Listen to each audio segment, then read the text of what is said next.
And I have had the pleasure of being with him on so many stroke meetings. And he was one of the key instrumental figures in building the stroke foundation in Kolkata called the Stroke Prabaho.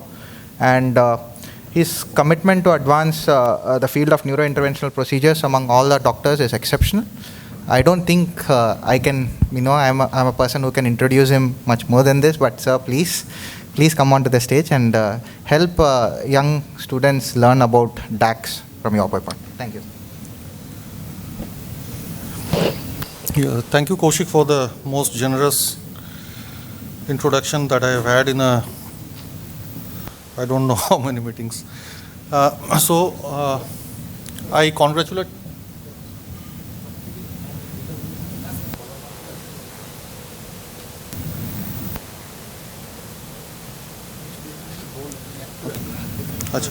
Okay, sure. So, first I would like to congratulate Kaushik for taking the onus of actually bringing into forth something which possibly the clinicians lack, the knowledge and the detailed knowledge about the hardwares that we are using in our everyday cases. And I think it's very imperative that we as clinicians understand the hardwares better and know their properties pretty well before we embark on a very challenging journey of any sort of interventions that we do routinely. So be it a carotid stenosis or being a routine DSA or doing some coilings, whatever.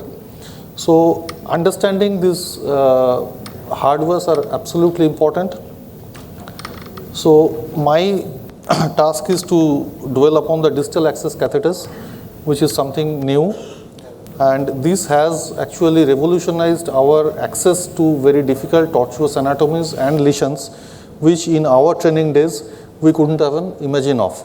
Because the tortuosity in the ICS, whoever is doing a DSA routinely, you will understand that in the Asian population, particularly in the Indian scenario, I think even a patient with a 21, 22, 23 years of age will have a huge amount of loop in the carotids. And if those patients are in need of any aneurysm surgeries or any MTs, so you will have to have something which can bridge these tortuosities and take you more closer to the lesion with ease, with definitely a huge good amount of success, and provide you with the basic support. Next slide. So, successful endovascular treatment of intracranial aneurysms require a coaxial catheter strategy to provide stable and reliable access to the cerebral vasculature. Historically, the endovascular guide catheters were large in size and rigid in quality. These properties restricted the positioning of such catheters to the cervical vessels and as a result have limited their utility in modern neurointervention.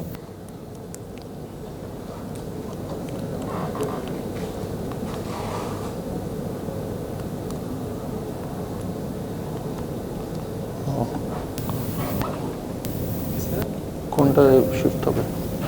Pointer. Next slide. Okay. Sure, I can operate from here.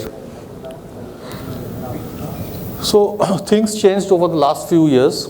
As the field of neurointervention therapy expands with novel treatments and devices of increasing sophistication, there has been a growing need for more robust and versatile catheter support systems. From these arose a newer generation of catheters, which we commonly call the DACs, which are designed with the flexibility to safely travel farther into the cranial circulation. So here, if we want to reach the summit, then we will have to set up base camps at different levels. And these base camps need to be robust, they need to be supportive for the next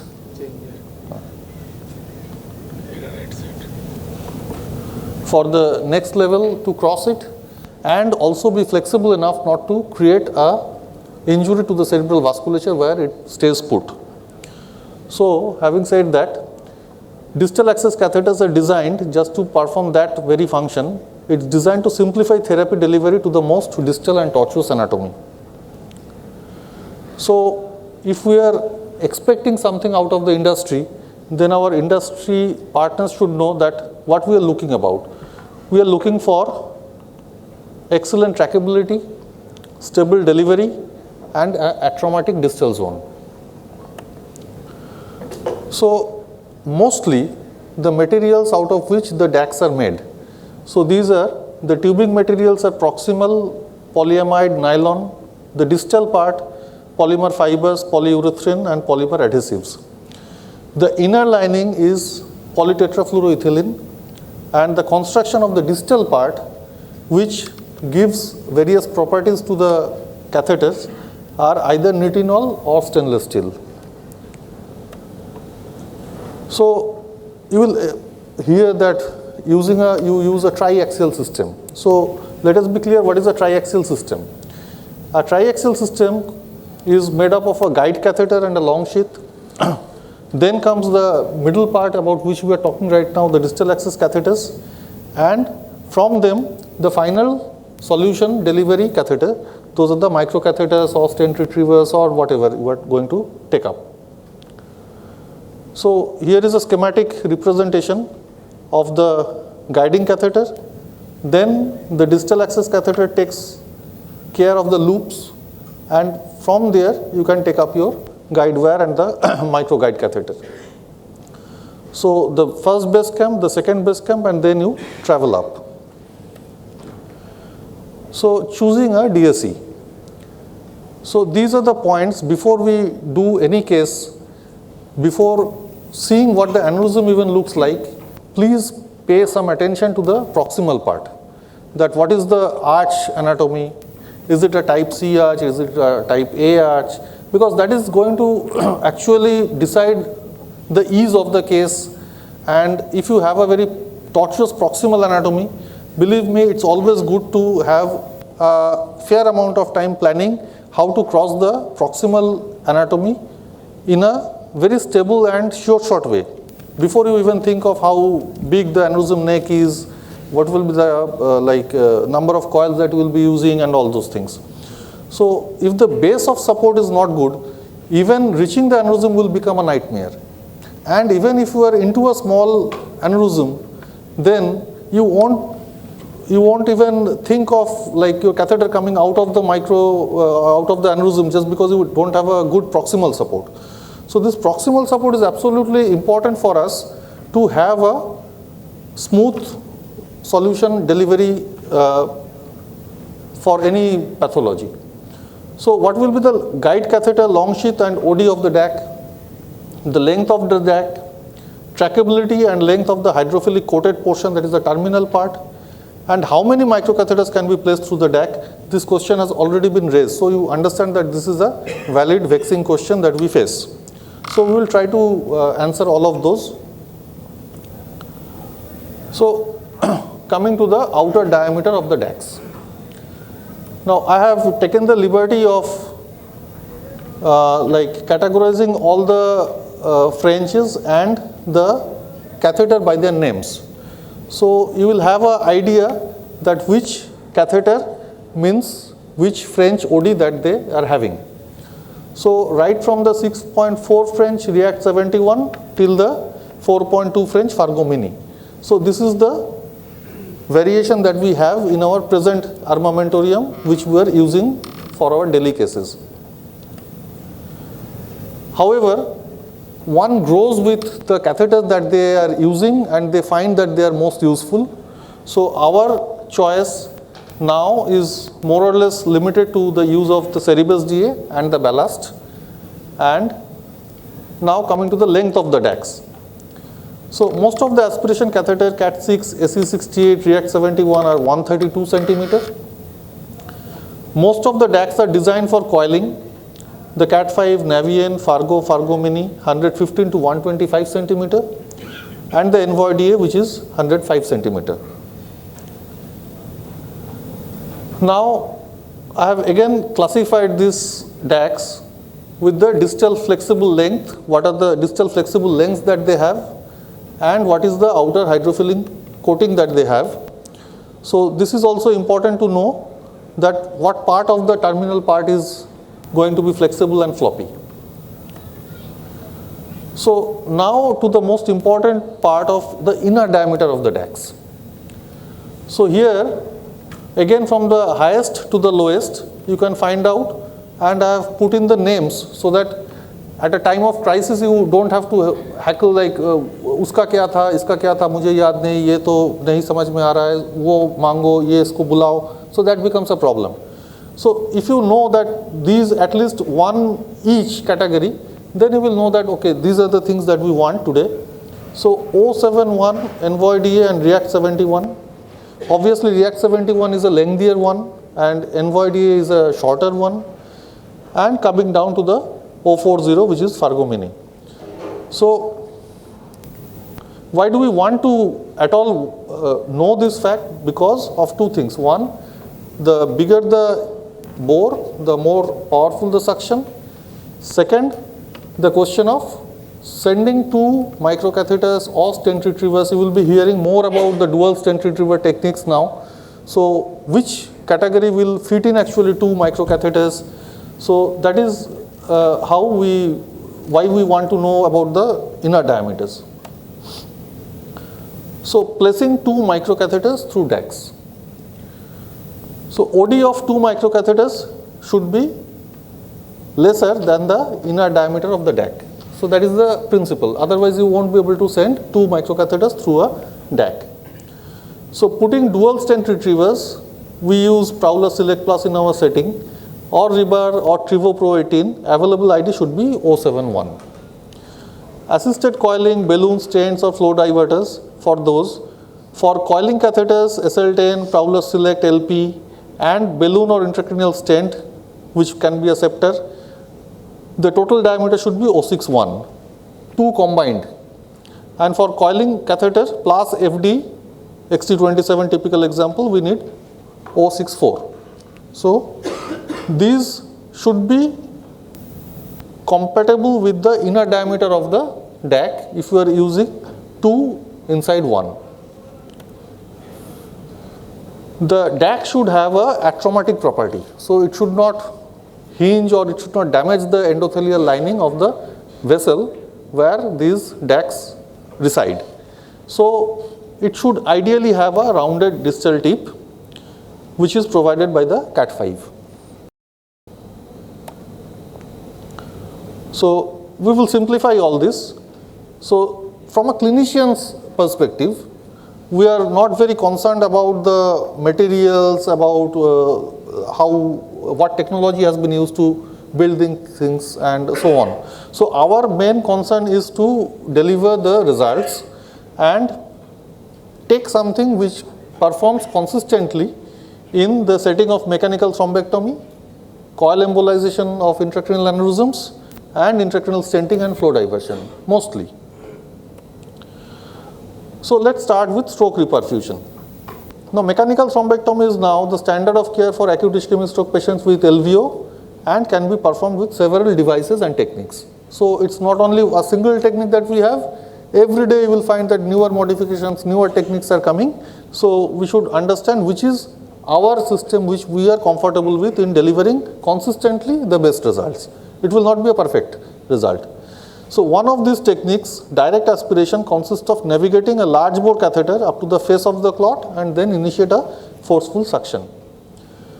So if we look at the options, then the options can be a single stent retriever, a double stent retriever, it can be a combination of them, and only aspiration with medium or large bore catheters. So this sounds well, that aspiration with only medium and large bore catheters, but if we are asked that, okay, so name which one is the large and which one is the medium, what do you mean? What is the brand name of those catheters? Then we will be in a fix. So today here we have assembled to clear all these doubts. So if it's only a stent retriever, then single stent retriever may be used without DACs and only through a balloon guide catheters. For tortuous anatomy and single stent retrievers, a DAC may be a Cat5, Navian, but again the aspiration ability will be poor. But here again we plan to do the case with a stent retriever, so we should not be bothered about the aspiration. Double stent retriever may be used without DAC and only through BGC. However, for tortuous anatomies and double stent retrievers, DAC may be NVOIDA or REACT71. But aspiration ability will be good for REACT71 because NVOIDA will not travel up, REACT71 will travel up, and it will have a larger bore. It will accommodate 2 microcatheters, so you can have 2 stent retrievers in place, 2 microcatheters for pinching the clot, and you can take the 071 in the vicinity and then create a suction as well. So these are the compatibility factors that we are speaking about. It need not be necessary that everywhere everyone is using this. So now coming to the what is small, what is medium, and what is large. So a small is categorized into 041, 050, or by name the 3 maxes and the CAT6. Remember that CAT6 is categorized into a small one. Okay. Now the medium is from 064, 068, which are the SE68 or the REACT68. The larger bore catheters are REACT71 and the Jet7 system, which has come up. Possibly it's not available right now here. So how does this equate into our practices, whether the small is good, the mediums are better, the larger are best? So we will see. Now, direct aspiration can result in faster reperfusion, higher rates of successful reperfusion, lower rates of major complication, including distal emboli and vessel wall damages, and might be superior in their cost effectiveness. But these again are issues which are debatable and which will definitely differ from individual practitioner to individual practitioner. Now, medium bore catheters, it has been seen, had better performance measures compared with the small bore catheters. Large bore catheters did not show significantly better performance results. That suggests a plateau effect somewhere in the region of 068. So going beyond the 068 to 071 and 074, though it sounds theoretically that it's a larger bore, so we will be able to pull more suction and take out the clots more easily, has not actually happened till date. So 064 to 068 gives us the best result consistently. So that is the notion as of now. Now coming to the combined techniques, it depends on the location of the thrombus. For the MIVOs, 3 max or Catch Mini or Solitaire 420 should work. For the LVOs, the medium bore aspiration catheters plus SR, whatever, should work.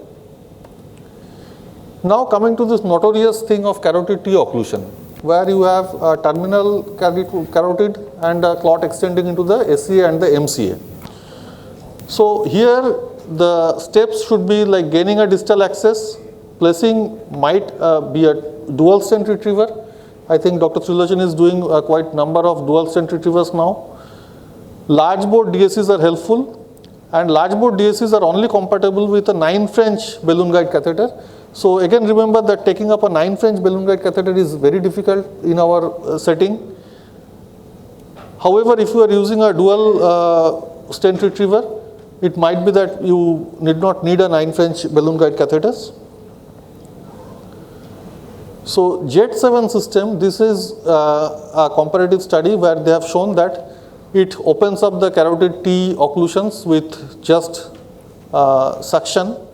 So this is something new which I found out. So possibly it will give us some answers.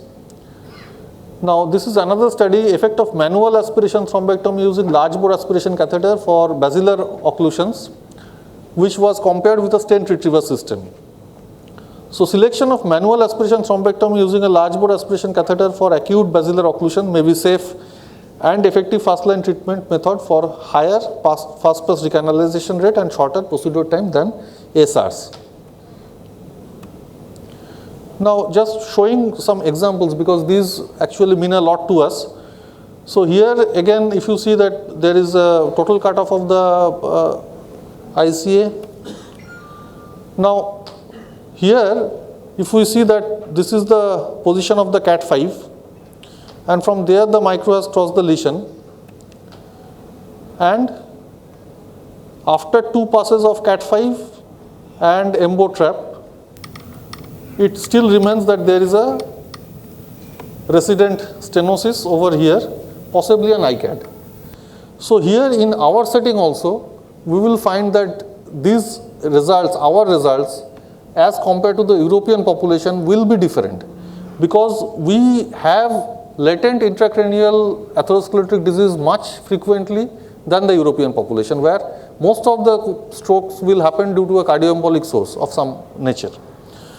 So we actually don't know prior to going into the case that what was the status of the vessels.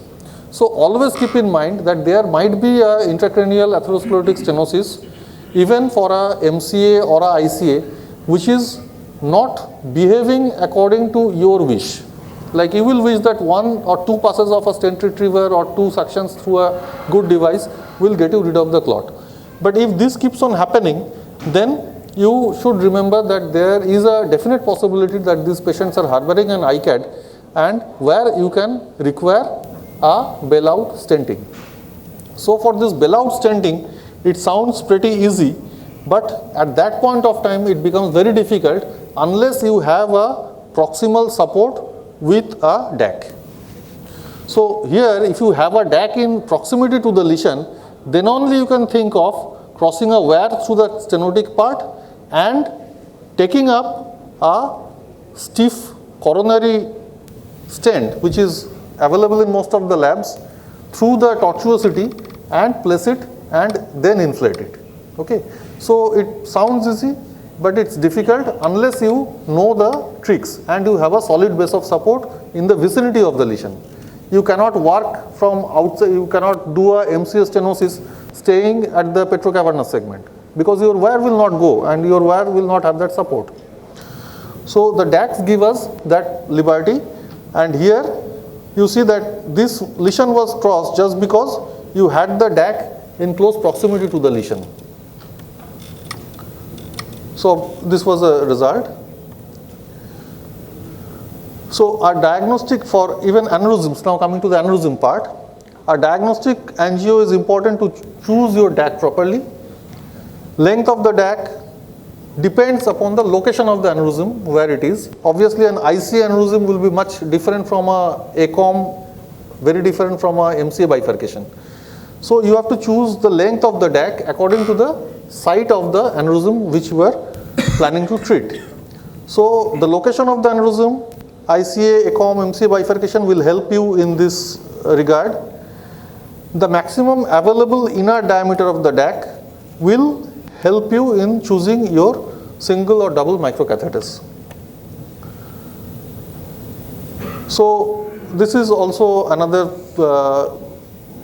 study where they have showed that use of the DACs for getting a much clearer picture of the aneurysm through which they have performed the diagnostic angios. So to simplify, again we have calculated and made this calculation for the audience that for the tortuous anatomies, let's say we have put a Cerebus DA or a ballast, we have went in with a Cat5 Navian or a Fargo Mini, and this will accommodate only a single coiling microcatheter, nothing else. For a balloon assisted coiling, say, we have put in the same base Cerebus DA ballast, then we have put in a Envoy DA or a AC68 or a React 17, plus a 1.9 French coiling microcatheter and a 2.8 French double lumen balloon catheter.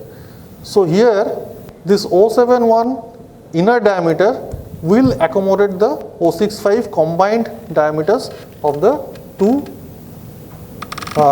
microcatheter and the balloon. So for again stent assisted coiling or a FD placement, the same base, then a Envoy DA or a AC68 or React 71, which will accommodate a 1.9 French coiling microcatheter plus a 2.8 French Prowler Select or Rebar or Headway. So again, if the calculation is done, then we are sitting pretty. 065 is less than 071. So here, this is what I was talking about. You have a target around here and you find that this distal loop is sitting in the proximal cervical. So setting up your base camp is very important, and you need to look into this part even prior to your thinking of anything about the aneurysm. So a midway camp, intermediate catheter, and you know that you don't have to face this ugly thing anymore, so you are thinking from here onwards. So then it becomes easy, the aneurysm and the coil and all those things. So next, challenges of intracranial stenting with the balloon mounted DAs. This, I believe, will be our answer to the ICADs more frequently, and the dedicated so-called intracranial stents with their huge cost implications possibly will become less of a necessity if we are confident about our choice of the stents and their trackability into the tortuosities. So here again you will have to know that where to place the intermediate support system, how close to the lesion you should be. Dr. Alurkar definitely will tell us more about those, he's a master. So these things needs to be remembered, that the bony pathway through which intracranial vessels pass is important. The stiff profile of such stents needs consideration. At times will lead longer stents, and similar is the situation with the flow diverters. So what is the role of the DACs here? We exclusively use Cat5. It has the power to overcome very tortuous anatomy. It gives us a rather smooth passage through the bony path, and it ensures a stable delivery. So here if we see that this is the critical basilar stenosis. So we have already covered this part. We have our support here, the Cat5, and then things are easy actually. So, sorry. So now you can get enough support and put in the stent. So for AVMs also, and you can use the DACs for good result. You see this was the proximal tortuosity of the previous case. So even before thinking of all those things inside, so this had to be taken care of, and for 2 or 3 settings we did for this girl, the DAC helped us in every way possible. So this was the Cat5. It gave us very confident, proper support. So complications of DAC usage, it can lead to a dissection, particularly with the large bore catheters if placed distally. So since it is riding up, don't keep it pushing, because it will have its own limitations, and the dissections won't be visible while you are working on a roadmap going up. So stay put at the region where it is meant to be. If placed in M1 segment, perforator related ischemic injury is possible. And the triaxial system, this is for every practitioner who is into this business. Please have a compulsive and an obsessive nature of keeping an eye after every shot whether the flashes are working, whether it's leaking or not, because that ultimately at the end of the day decides the fate of the case and the smoothness of the case that you are having. Keep checking the rotating hemostatic valve, whether there is any stagnation of blood. It should be clear. So these things taken together adds to the beauty of neurointervention and getting a good result. So DACs definitely have made our life easier. A good diagnostic DSA helps us to pick an appropriate DAC suited for a case. And in emergency situation, our knowledge of different DACs help, particularly in the setting of MTs. Because there we are in a crisis, and as you know that in a crisis we should be super cool. And this coolness comes if you know your materials and put them through their proper usage. Thank you.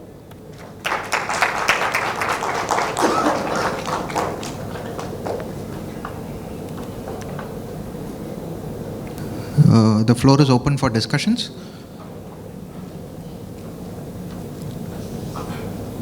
If so much of good material, sir. That was so easy to understand the large.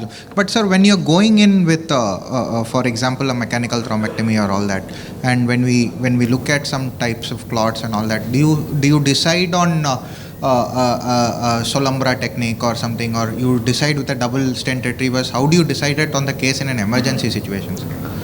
Yeah. So Kaushik, the moment you meet the patient first, from there on we need to, at least I need to build up my database as to what is the most proximate reason of the occlusion. So if I find in the emergency that patient is fibrillating, straight away my thinking is that this will be a cardioembolic of whatever, like 90% certainty. Second, if the patient is known to have had prior TIAs or something like that, and if you take a proper history of bad coronary artery diseases, so it is to a certain extent that I understand that these patients possibly will be harboring ICADs, more likely. Heart disease itself will tell you that possibly, suppose like in your center you will have a lot of valve replacements and all those. So cardioembolic sources are rather common. While doing a diagnostic angio, if you are finding that the ICA itself is diseased, then your suspicion goes higher. So this is even prior to you using any sort of devices. This is where your diagnostic part will end. So after that, if you are confident with a certain system, please go ahead with that. If you are confident with a stent retriever, use stent retriever as the first technique.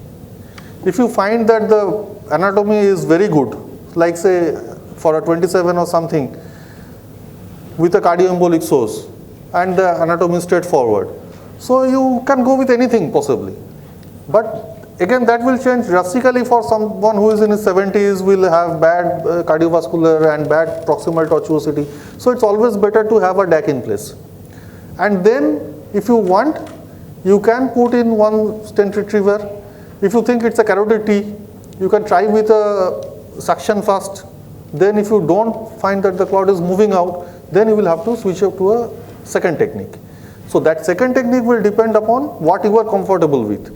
If you are comfortable with a dual stent retriever, you can go with a dual stent retriever. So coming to the point of dual stent retrievers, now Dr. Trilachan will tell us much better.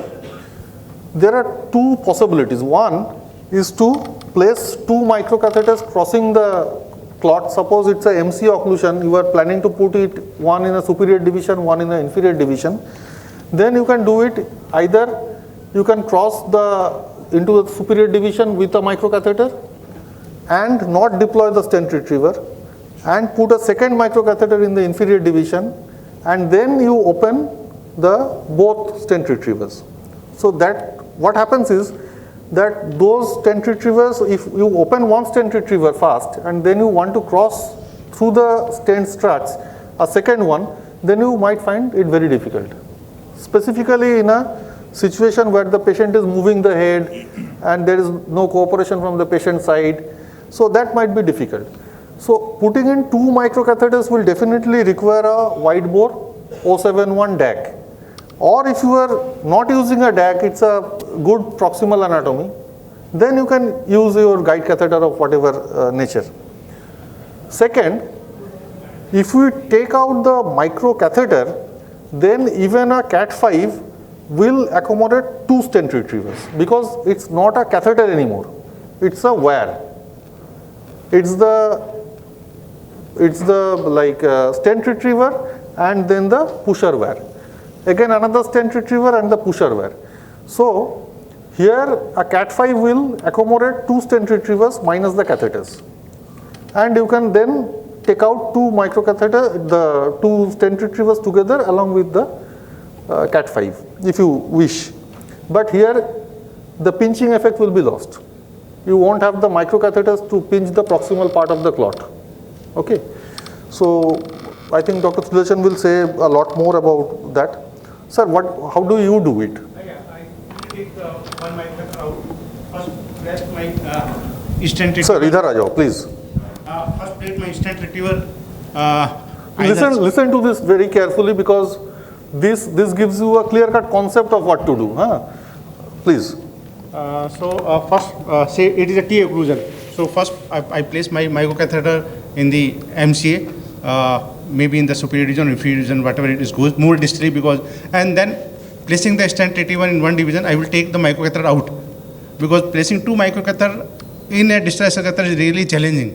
You have to struggle a lot. So better to take one microcatheter, stent retriever remains there, and then take the another microcatheter.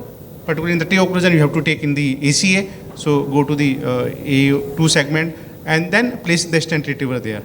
And for the MCA bifurcation, again, you have to place in the superior division. You have to place more distally, as Dr. Deep is saying, because placing the one stent retriever through the stent of the stent is very difficult. So place one stent retriever in the superior division, take out the microcatheter, and then place another catheter with the stent retriever and may place in the inferior division and take both the stent retrievers simultaneously. So your first stent is in the superior division exclusively? Yeah.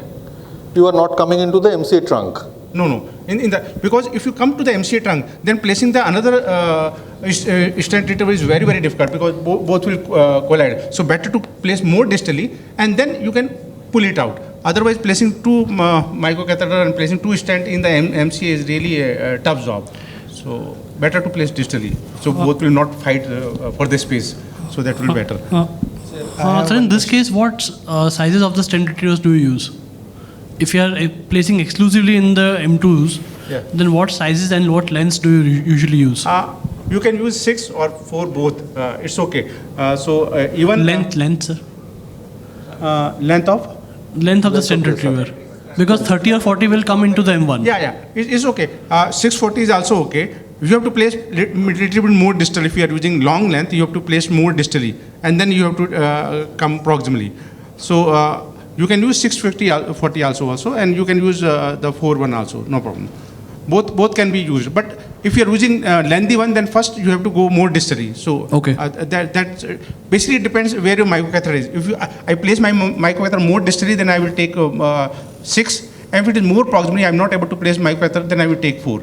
And the size will be less. So independent, because you try to place more distally, but sometimes it is not possible practically to even cross the wire. So that's the thing. Sir, my question, once you deploy a stent retriever in the expected vessel, do you get enough length to manipulate that microcatheter out? Yes. So that does not fortunately depend upon the length, because you have got a good anchorage in the clot, so usually it doesn't move. Okay, so you can just place it and take it very gently out, it will come out. Okay. Even with a single stent retriever technique, you can take microcatheter out and then do suction, because you require aspiration also along with the placing stent retriever. So even with a single stent retriever, better to take microcatheter out and then do the suction. So that would be more helpful rather than with microcatheter and placing the suction. So it is better to take out the microcatheter. Okay. And my second question, when we are putting a 2 stent retrievers in a expected vessel, for example, a MCA bifurcation or a carotid T occlusion, how many times across you have come into a endothelial damage or a vessel dissection while taking out, because now you are going to pull out more forcefully than a single stent retriever? Exactly, definitely. So how many times you have come across, and what is your bailout that time? In my view, of course, everybody has own way to think about it. And yes, if you use more devices, definitely you have more intimal injury. There is no doubt about it. But say for the carotid T occlusion, the thrombus load is very high, and you have to make multiple passes. So if my first pass or second pass is successful, then it is a less intimal injury rather than making 4 passes, 5 passes. Every time you have to place your distal SS catheter, DAC or something like that, and again you put it. So I think if you get good result in first or second pass, even with a double stent, that is better rather than making 5 passes and then creating more injury. So that is my view. But yes, of course, if you use more devices, definitely you have likely to more complications. So yes, dissections are common with the double stent retriever if you are not very gentle about it. So yes, there is always chance of intimal injury. But I think because first pass result is good, so that is my inclination for using double stent retriever. Sir, do you use aspiration also, aspiration catheter up to the tip are both this stent retrievers? Yeah, I use double stent retriever as well as aspiration. And you take that aspiration tip to the clot. To the clot. To the clot, yes. With the stent retriever. Yeah. So you can say double stent retriever with aspiration. So three things Which aspiration catheter? Usually I use Cat 6. Usually I use Cat 6. Yeah. Because if you want to use double stent retriever, it is always better to use Cat 6 rather than Cat 5. Again, very difficult to struggle. So Cat 6 in the clot and as well as double stent retriever. I have a job of steering this because we have a mechanical thrombectomy sessions as well. So we have reached from the camp all the way to summit. We have gone there. So I have to pull you guys back. But I know Trilochan sir will be staying with us. So we will ask these questions during mechanical thrombectomy. But if there are any specific questions regarding DACs, I'm sure. I want to ask Deep that you say that definitely worried about the perforator injury and his point is well. But definitely when you do aspiration, you have to place your distal access catheter distally in the MCA, particularly in the clot. So how you worried about these are theoretical things which everybody should know. So the chances are there, but not that great. We definitely do not find perforator infarcts happening in all cases. I have never seen one happening, but yes, they are in the literature, so we need to know about this. One more, sir, for DACs, one more question. Do you recommend using, we were using 070 DAC catheter and then we were placing 044 DAC and then a wire, thermo wire. If we were finding some difficulty in crossing the tortuous segment. Normally DAC 070 crosses with that wire. Where we were finding, do you recommend that 044 on 070 then 044 and wire, or it always works on 070 only? I think the medium, the inner catheter, inner DAC that you are using should be good enough to cross any tortuosity. Yes. Cat 5 will usually cross any tortuosity. I think also it depends upon the length of the inner system. Sometimes both the lengths don't match and you might not get a DAC that is, I mean, my understanding might be. What we were using earlier DACs, those wide DACs, 044 was more lengthy than 070. So we were always able to cross. Now we are getting all those almost the same lengths, and many times when you open it, we understand that the Y connector it should not. So okay. Thank you, Deepdas. The content was so much gold. So 1 second, sir. I request Dr. Govindo Pramanik, sir, senior neurointerventionist, to please felicitate Dr. Deepdas, sir. A big round of applause for sir. I also understand. Thank you so much.